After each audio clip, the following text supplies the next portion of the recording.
Hi guys, welcome to my YouTube channel The World of Mishti. নৈনিতালের আজকের ট্রাভেলটা start করেছি ropeway দিয়ে।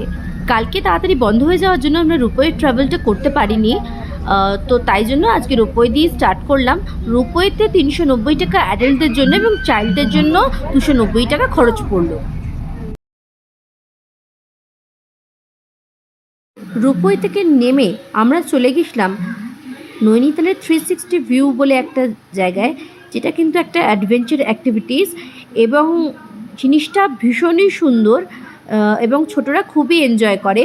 এক্ষেত্রে per head খরচ পড়েছিল 300 টাকা কস্ট, এবং এই যে ভিউটা আপনারা দেখছেন এটা ড্রোন ভিউ, এর জন্য কিন্তু এরা আলাদা 500 রুপিস চার্জ করে।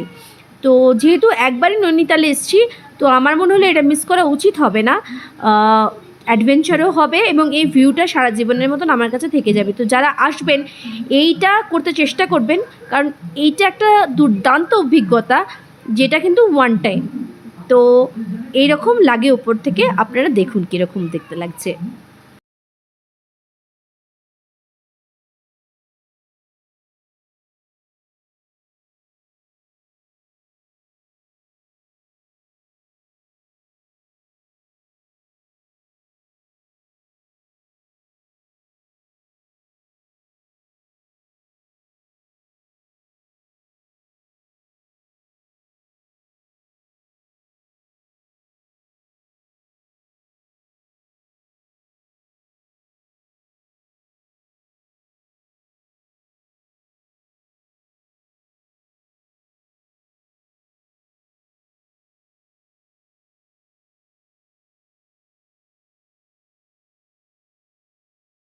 এই অ্যাডভেঞ্চার অ্যাক্টিভিটিটা শেষ করার পর পাশেই আছে স্নো ভিউ পয়েন্ট।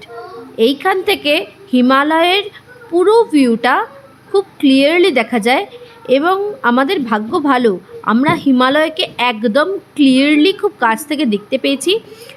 ভিডিওতে তুলে ধরার চেষ্টা করেছি, কতটা পেরেছি বলতে পারবো না, কারণ চোখে যখন আপনি দেখবেন তখন আরও সুন্দর বেশি লাগবে। এক অসাধারণ অভিজ্ঞতা।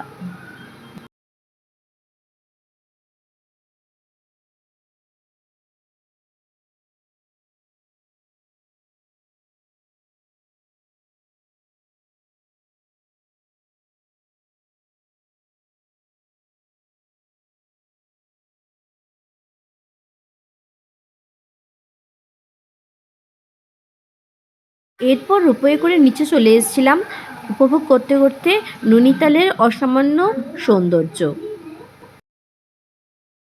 এরপর আমরা শুরু করেছিলাম মুক্তেশ্বরের পথে যাত্রা। পথে প্রচুর বরফ দেখলাম, অর্থাৎ এখানে একবার দুদিনের মধ্যে তুষারপাত হয়েছে ভালো মাত্রায়।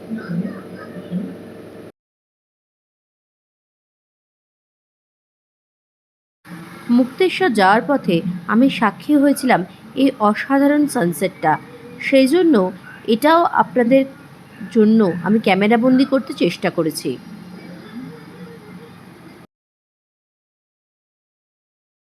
অবশেষে গিয়ে পৌঁছালাম মুক্তেশ্বরের মন্দিরে।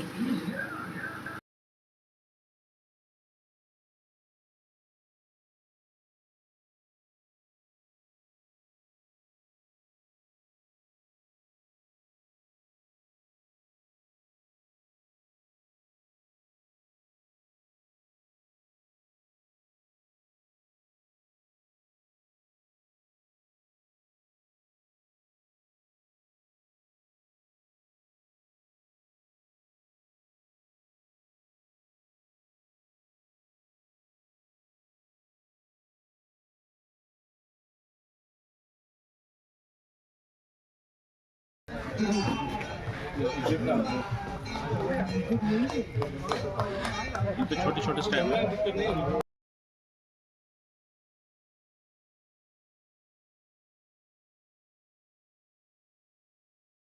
মুক্তেশ্বর ভ্রমণের মাধ্যমে আজকের নৈনিতালের সফর আমি শেষ করলাম। যদি আপনাদের আমার চ্যানেলটা ভালো লেগে থাকে, এরকম ইনফরমেটিভ ভিডিওর জন্য প্লিজ চ্যানেলটা সাবস্ক্রাইব করবেন এবং পছন্দ হলে একটা লাইক করে দেবেন। কারোর যদি কোনো কোয়েরি থাকে তাহলে সেটা কমেন্টে লিখতে পারেন, আমি চেষ্টা করব তার অ্যান্সার দেওয়ার।